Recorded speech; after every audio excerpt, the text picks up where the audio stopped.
and I'm here as a representative of Creative Media Desk Slovenia, which is an international, the Creative Europe Desk is an international network of offices. We are based here in Slovenia, and we are here for you, for the users and organizations and producers from Culture and Audiovisual Center. We are here to inform you about the Creative Europe program, European program which offers funding, which offers different possibilities for networking, workshops. We encourage you, if you have good projects, to apply and to get European, so higher scale, not national money, but European money, public money. Those who were today at Luca Nola, his presentation, there was some discussion about this, how accessible the public money is. We will definitely hear about this. And we provide advice and support. And as said, for those who are here from other countries, Creative Europe Desk exists in all member countries of the EU and broader regions. So there is 38 countries now members of the program, which means that all of the organizations and producers which are legally established in those countries can think about applying their projects to different funding schemes. And at the beginning I just have to give a little disclaimer. I'm here, I think that my last game which I played was, let's say, 15 years ago. It was Quake, it was in high school, the whole class was playing this, so this is my last, before this conference, my last experience with games. If I say something wrong, please. So as said, the Creative Europe program is structured of two sub-programs, culture for different cultural sectors, so dance, theater and so on, and media, which gets more money because it's more, it's an industry which needs more money, and the third cross-sectorial field that will go on from next year, so we'll not focus on that, we will go on to media. As said, this is about audiovisual industry, and there are many different funding schemes, from development of films, TV programs, distribution, festivals, promotion, training. There's a lot of training, also training for video games, so we can be in contact later for explanation. Co-production. Media sub-program is a scheme that supports and wants all of you to get cross-borders, so your projects should have some cross-border potential. And as said, we are now focusing on video games. And what is media actually offering to you? It's money, it's development money for game. So from the very idea, the game concept, to first playable prototype. When you have your prototype already ready for testing, this is the end of development process. This process should last 8 months in the minimum, and for 2016 there will be 2.6 million euros available. But what is really, really important, and today those who were at the indie track with Motility from Maribor, who are explaining about the narrative, for the projects, did you want to, what has happened? If you want to apply, the game should be very, has to have clear narrative structure. It has to be innovative, to be able to travel around Europe to attract players, gamers around. And it also has to have clear commercial potential for traveling around. Be a great presenter. Yes, this is also important when you are preparing your projects. So as said, narrative storytelling and commercial potential, but what is important if you want to apply your project, Again, development 8 months. These are also in the guidelines, which are published with the call. The call will be published this autumn, and we don't have an exact date yet. So this is a very good moment to explain the basics, and then we can be in contact, or you can be in contact with your media representatives in your countries. There is also a list of ineligible projects. But I think this should be discussed on each and every project base. Okay, obviously violence, racist or pornographic content is not eligible, but we also heard today that puzzle games can be very narrative, so this is informative list. And for next call, it's important to have in mind that no major eligibility changes are expected, because the call was introduced 2 years ago, together with the Creative Europe program that started in 2014. There were some differences between two calls, but I will not go into detail there. Just it's important to have in mind that this eligibility things which are important are that if you want to apply, you have to be legally registered company, and you have to have track record, proven experience. You have to exist for at least 1 year, and legally, you have to be legally established in one of the European countries who are members of the Media sub-program. And this is what it means, reference work or track record. You have to have a game that was commercially distributed in the last 2 years. For the next call, this will be 14 and 15. And unfortunately, personal credits on the game and some previous work are not acceptable. So what does it mean from 2014 on? If you have an older game, unfortunately, this will not be taken into account as a reference project, and you will fall out of the game at the first stance. So this is something which is important. And as said, yeah, I know in my job I often get people who ask me, who have problems with this, but this, you have to have in mind that this is public money, it's public money, European money, and they want to have those applicants who can prove that they are able to actually implement the money they get properly, that the money will not be spent on something that at the end will not have the product ready for cross-border dissemination in similar place. And so what is the money that is offered? For 2.6 million euros, they are expecting that approximately 25 games will be supported. And per project you can get from 10,000 to 150,000 euros. Which is, and this is very important, maximum half of your development budget. So you have to put in also some of your money. And if we, to give you a little bit of context, on last call 31 game was supported out of 182 which applied. 4 of those 31 games were games for young audience. This is also what the European Commission is seeking for. They want games which are intended for young audience, but what young audience means, it means children up to 12 years. If you have a game for children between 6 and 16, it will not be probably eligible. So you have to prove that you are really doing it for up to 12 years, and then you get 5 additional points, which can be very important. But if your game is not for them, then you of course are not applying for those 5 extra points. And this is an overview of the projects which were selected. So in these 31 games, there was most of the adventure games, also role-playing games and strategy, which are obviously have the most, the narrative structure is the most present.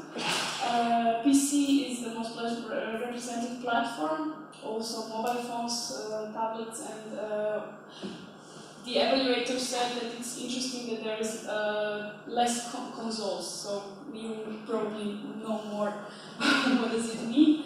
And downloadable video is actually the most used media, of course, today's technical circumstances. The success rate was almost 30%, but what is really important is that almost 40% of the projects that apply were ineligible. This is very high, and why they were ineligible? Because they didn't fulfill the criteria that I mentioned before. They didn't have appropriate track record, or they weren't companies which were established for 1 year at least, and that together with the legal entity, they didn't have the previous game. I think it's very interesting that, there was 24 countries applying, 14 were successful, 5 big, and those big are obviously Germany, Spain, Great Britain, Italy, and I forgot one. Yeah, France, yes. So, the most successful were Denmark, Netherlands, and the UK with 4 successful games, then Sweden, Poland, and France with 3. 2 games went to Germany and Finland, and then there was 1 game in the first group of first 4 countries. Belgium, Spain, Ireland, and Norway are mixture between middle and big. And the only successful countries from so-called low audiovisual capacity countries were Slovenia, and we have them present here. And I will ask today from Slovenia to present his game at the end a little bit, and Hungary. And as said, new code will be published now. We are expecting it. This is the web page where you can follow the changes, and also we can have some cards here. You can follow all of this at your Creative Media Desk in your country. Today, can you come and say? Sorry. Yeah. Can you switch back to the previous one for a photo? Here. Okay. Sorry. Yeah. So we get the And I would also like to thank to Media Atlas production company to let me use their visual from their game. And they were the ones who get 24,000 euros. And I really congratulate you. We were really surprised, and I'm proud among my colleagues. Can I turn on now?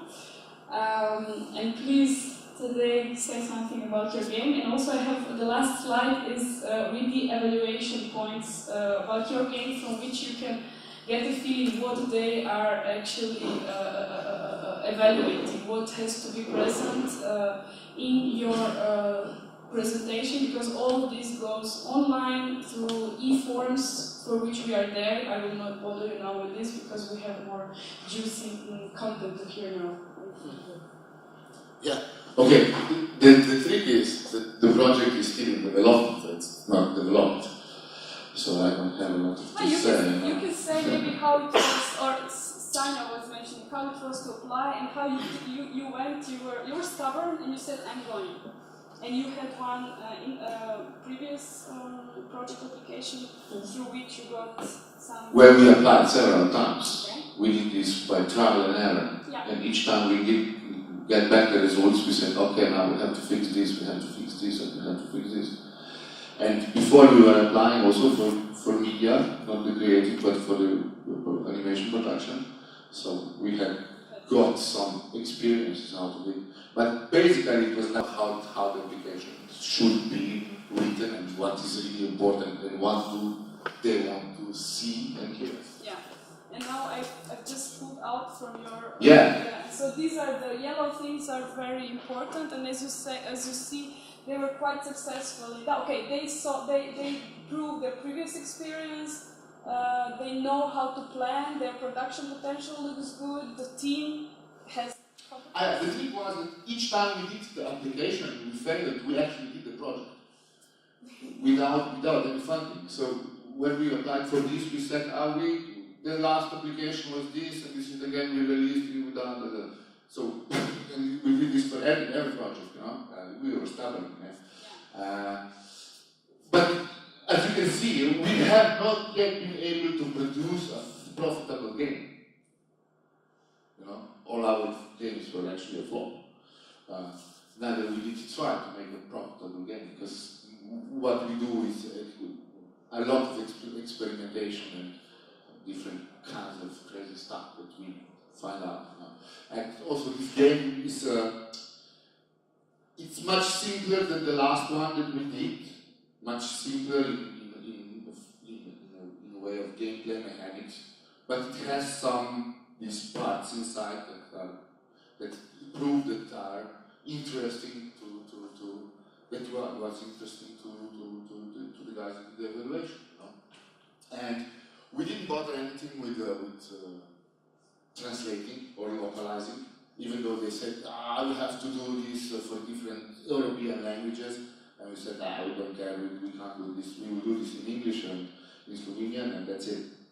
We can't do all the generators, because I have this affection for generating things on the fly and using like procedural fractals or something, And actually, one output of this game is, as you play it makes you a poem. As you play it makes you a poem like an Iliad. It's in hexadecimal,